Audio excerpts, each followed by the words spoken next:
Hey everyone, how's it going? My name's TJ Laessig, the co-founder and CEO of Own the Moment, and going to be talking a little bit today about sports NFTs and kind of the life cycle of a new sports fan that's joining the Web3 space, and really the three pillars of education, gamification, and community, which have been kind of at the core of everything that we've seen in the sports NFT space over the past 18 months or so.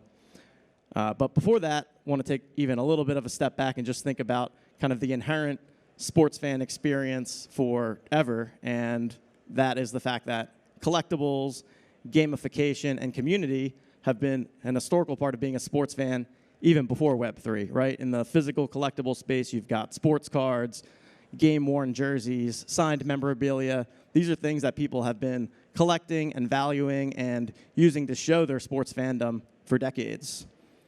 On top of that, we have the evolution of fantasy sports and kind of specifically fantasy football over the past couple of years. So dating all the way back to the days of pen and paper, getting a magazine and seeing fantasy football rankings there, having the drafts take place on a board, all the way through the kind of internet revolution of fantasy sports, where you've got the big players like Yahoo and ESPN hosting platforms where people can have their home league fantasy games with their friends.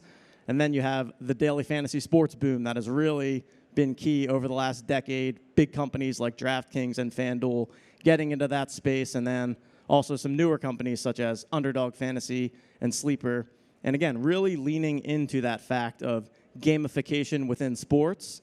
And it's become much more that on Sunday, when people are watching football, they're not just watching for their hometown team anymore. They're watching for the players on their fantasy team, or the people that they picked in DraftKings this week, or the different sports bets that they may have.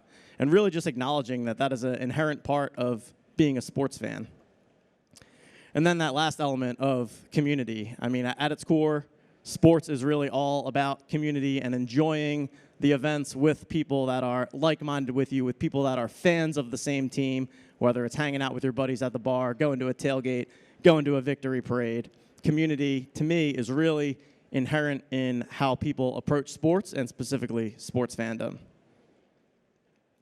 So with all of that in mind, really the intersection between sports and NFTs is just the perfect fit, and it's no surprise to me that with the NBA Top Shot boom that we kind of saw at the beginning of last year in February and March, that sports, to me, was really the first use case that a lot of people started to grasp this concept of NFTs, this concept of digital ownership. And I really think that that's because a lot of it just makes sense intuitively as to how sports fans have typically reacted. We're seeing a lot of big names and big money getting involved in this space from a sporting perspective. You have Dapper Labs with NBA Top Shot and NFL All Day, the officially licensed NFTs of those leagues. They also have UFC Strike and La Liga coming down the pipeline. You have Candy Digital with MLB. You've also got this new company, Sweet, that's going to be launching with the NHL. You have Autograph with Tom Brady and a bunch of other big-name athletes that are also have more recently announced that they're going to be getting into NFTs with the PGA space. So definitely something that is happening and has happened over the past year and a half. But the problem is we've seen this. So here's the graph of NBA Top Shot sales dating back to pre-2021. And you can see the massive spike that happened in that February-March timeframe in terms of sales volumes. And as you can see in the graph, have not come anywhere close to that since. And why is that the case, right? Why were all of these people jumping in for a 1-week period, 2-week period, and then we have not seen them since? And to me, it's because the experience is quite difficult, right? There's a massive learning curve here in terms of people understanding what the hell an NFT is, how this works, and it's almost gotten worse over the past year because a lot of everyone in this room, I'm sure, is a believer in NFTs and understands what's possible and what this technology can enable.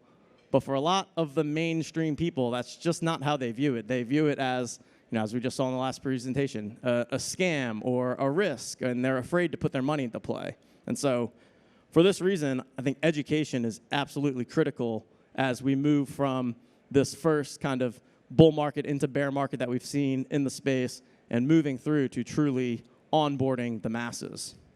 And so this has been kind of the mission that we set out to accomplish with our company, Own the Moment. So at OTM, we're a data and analytics platform for NBA, Top Shot, and NFL All Day right now. People come to our website, we pull in information about how the market is performing. You can see the top gainers and losers. You can see kind of overall market cap. You can use our tools to value your collection and use our proprietary model to see how much your collection is worth. We also have tools where you can find deals on the marketplace, so we'll help people identify where maybe a moment gets listed at a price that is a good deal relative to what we believe the value to be.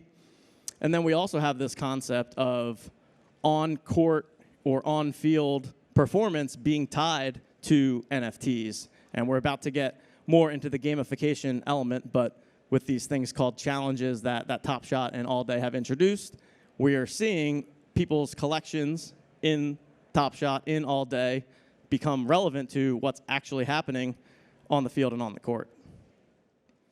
And here's that next layer, because gamification has been a very, very hot topic in the sports NFT space. It's something that we've seen grow in a variety of ways over the past couple of months. And just want to kind of go through the journey of gamification in the sports NFT space. So the first iteration that we really saw was from NBA Top Shot with their challenges. And so how this works is there will be a challenge that you have to complete where you essentially need to own a set of moments. And if you, say you need to own a LeBron James, a Kevin Durant, and a Steph Curry. And if you own all three of those in your collection, then you have the opportunity to earn some sort of reward, which could be a special moment that can only be obtained through the reward challenge. It could be a free pack. And this was really the first foray into what these challenges are going to look like.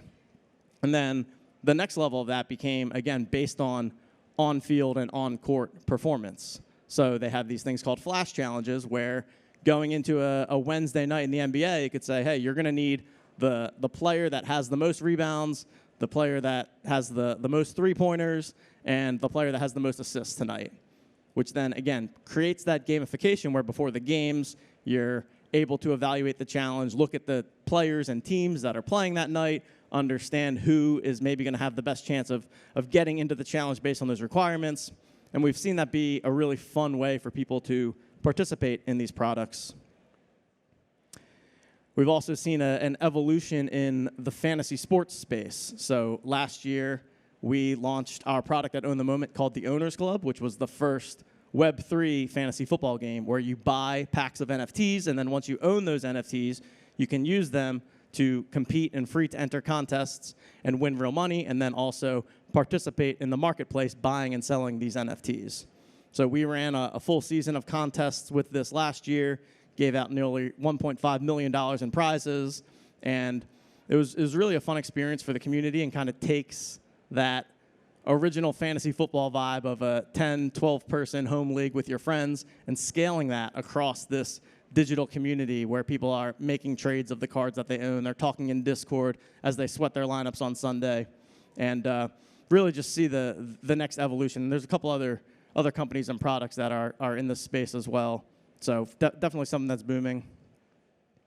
And then we have NFL All Day, and they've really leaned into gamification from the very beginning. So prior to week 1 this season, they launched their new feature called the Playbook, and how this works is every single week there's essentially a set of tasks that if you complete them, you get yards, and for however many yards you get over the course of a given week, you have the opportunity to unlock different rewards. And those rewards can range from anything from a cool little aesthetic that you get to add to your profile, or a free pack, or a free premium pack, depending on the number of yards that you complete. And then the different tasks to get there, again, can be as simple as log in and you get yards, or participate in the pack drop, or make a purchase on the marketplace, or do one of the 3 challenges that they have in prime time for all 3 of the night games. So have really seen NFL All Day lean into the historic gamification that's inherent within football anyways, and that kind of weekly cadence where NFL All Day, from what I've seen, has really changed the way that people are experiencing a week of football and has been super well received by the community. Along with NFL All Day, we've released our most recent product, which is called Rumble. And what this is an opportunity to, again, add more utility, more gamification to the NFL All Day moments that you own. So how this game works is that you log into our website, you connect your account, we're able to identify and verify what you own in your collection, and then based on that, you can create your own lineup and compete in our free contest every week where we're giving out $10,000 worth of Dapper balance. So another thing that has been, again, a fun way, adding utility, adding gamification, like what do we do with these NFTs after we own them? And that's kind of always been what we're trying to tinker with at Own the Moment and have seen really a massive impact from the sports group. And I've said it a couple times, and it is a bit of a buzzword in the Web3 space, but it really is all about community. Talked about how in sports in general, community is key, whether it's hanging out at the local bar or a tailgate, watching your favorite sports teams play. And what we're seeing now is community continues to be a factor, but they're just these digital communities that, you know, people legitimately are making friends through things like Discord and things like Twitter that they've never met in person. They've never gotten on a phone call with them. They've never gotten on a video call with them, but they're talking every day in Discord, and people are like legitimately making friends and connections through that. And that's just kind of the nature of the world that we are now living in. So in summary here, we have kind of this shift taking place as we move from the Web 2 world to the Web 3 world, or Web 2.5, whatever you want to call it. We've got the old school version of physical collectibles that are now turning digital due to the ability to own an NFT. Rather than owning that physical sports card of a LeBron James, you can own a video of LeBron James making a dunk.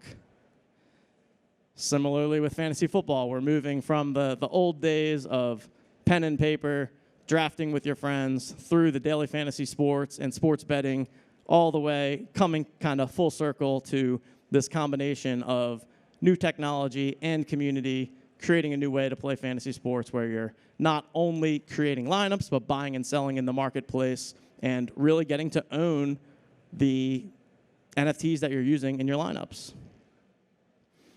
And then lastly, as we said, the community aspect, communities moving from physical to digital. I think definitely something that we saw really get legs during the pandemic and has continued to sift through into the day. And you know, we had talks earlier about metaverses, and it's really just the beginning of us living in this crazy digital world. And as things continue to evolve, I expect things to only get more and more digital in that way. So yeah, in conclusion, sports, Web3, really is a match made in heaven. We're still super early in this process. Education is going to be key so that as more and more sports fans onboard into the Web3 space and become familiar, they're doing so in a way where they're educated, they understand the kind of game that they are playing here, they understand where they have to go to buy certain NFTs, what are the different wallets that they need, and what do they do with their NFTs once they own them, which is where really that utility and gamification comes into play. So yeah, that's all I've got for today. Thanks for the chat.